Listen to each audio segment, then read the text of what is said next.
It's more than a game, it's baseball. One of my first times to an American baseball game was at the invitation of some friends to go out and watch the Brewers at Miller Stadium in Milwaukee. And for an American, that game brings them back to their childhood, when they could get together with friends and family, hit the ball, and run the bases. It seemed like there was a fanfare to rival any national holiday, which is an oddity for some, but for Americans, this is their pastime. And every game is a chance to see these sometimes larger-than-life athletes hit farther and reach higher. Every sport has its pinnacle, but none as coveted as baseball's World Series, a best-of-7 series that's played between the American League and National League.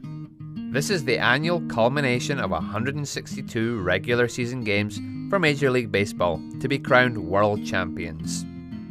From an outsider looking in, baseball appeared simple enough. A pitcher throws a ball at the home plate, the other team's batters attempts to hit the ball and run around the field. But 3 strikes puts the batter out, 3 outs and the team switch. Us Europeans generally prefer simple sports with easy rules and as few breaks as possible. You know, like cricket. A near 100 miles an hour fastball hits the glove, another out. There was obviously more to this game, so here's what a game looked like to me the first 4 innings of the game. Each man that's on the side that's up, line up, and one by one go out to home plate. The men who are out try to get him out, and when he is out, he goes in the dugout, and the man on the deck is up, followed by the man in the hole. When they are all out, the side that's out comes in, and the side that's up goes out, and tries to get those coming in out, even if there are men still on and not out. There are men called umpires who stay out all the time, and they decide when the men who are in are out, and depending on the weather and the light, the umpires can also send everybody in, no matter whether they're in or out. When both sides have been in, and all the men are out, including those who are not out, then the game is finished. Wait a second, let's slow that down. We're going into a bit more detail here. This is what I learned about baseball from my friends. There are 2 teams that alternate between offense and defense, and like other games, each tries to score more points than the other. But in baseball, they don't call them points, they call them runs. And you score a run by completing one circuit of 4 bases, but only while on offense or at bat. It's called at bat because of the cylindrical piece of wood the players use to hit the ball. The thin bat begins to frustrate the batter as a 3 inches diameter ball with red stitching blows right past him. The baseball can be thrown anywhere from 80 miles per hour, approaching 100 miles per hour, and rarely on a straight trajectory. So who is throwing the ball at the offense batter? The defensive pitcher. He stands in the middle of a mound at the center of the diamond, and he starts the action by throwing the ball towards home plate at his catcher. The catcher catches the ball if it is not hit. Each team has 9 players in its batting order, and they must stick to that order throughout the game unless there are substitutions. A play begins with a batter waiting to hit a pitch from the pitcher. This swing and miss starts to become a pattern until the batter hits the ball. When the batter hits the ball into the field of play, the batter is then referred to as a runner. A batter gets a hit when he reaches a base without getting out, or forcing another runner to get out. He runs from home base to first base.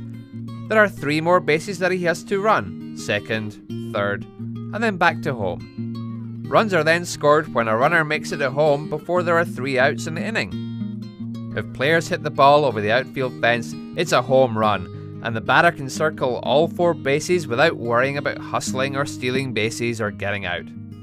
If there is a runner on all 3 bases and the batter hits a home run, it's called a grand slam because all 4 offensive players can run the bases and get a free trip home. So what about the defense?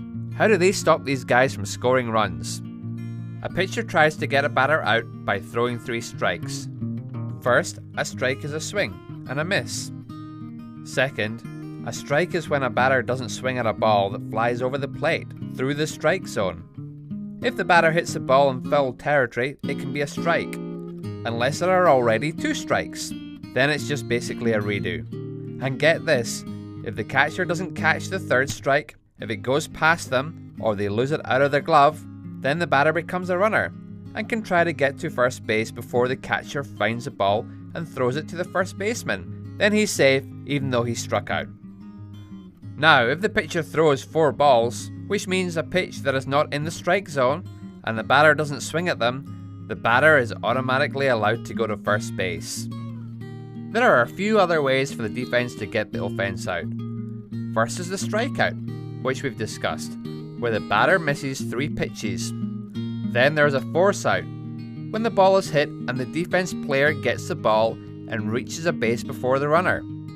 Then there are flyouts, when a player hits a ball in the air and it's caught by a defensive player before the ball hits the ground. And last but not least, there are tagouts, where the runner is touched with the ball or by a glove with the ball in it. Let me explain the field to you. The field is often called a diamond, though the field is actually more shaped like a cone. The part of the field closest to the bases, inside the diamond, is called the infield, and the grassy, farther reaches is the outfield. The distance between each base is about 90 feet, the distance that an offensive player must run in order to reach the next base. The defense has infielders, who are the first baseman, second baseman, shortstop, and the third baseman, as well as the outfielders, the left fielder, center fielder, and right fielder. 9 players on the field in all. In professional baseball, there are 9 innings, and each inning is divided in 2. The top of the inning where one team is at bat, and the bottom of the inning where the team that was at bat grabs their gloves and goes into the field. Each team gets 3 outs in each half of the innings. After the bottom of the 9th inning is complete, the game is over and the team with the most runs wins. If the game is tied, it can go into extra innings. So there are a few unwritten rules. Baseball has this element of courtesy, or sportsmanship. Never swing at the first pitch after back-to-back home runs. This is a matter of courtesy, respect for a pitcher who is clearly struggling, offering just a sliver of daylight, a brief light of escape at the end of the tunnel. When hit by a pitch, don't rub the mark. Don't stand on the dirt cut out at home plate while the pitcher is warming up.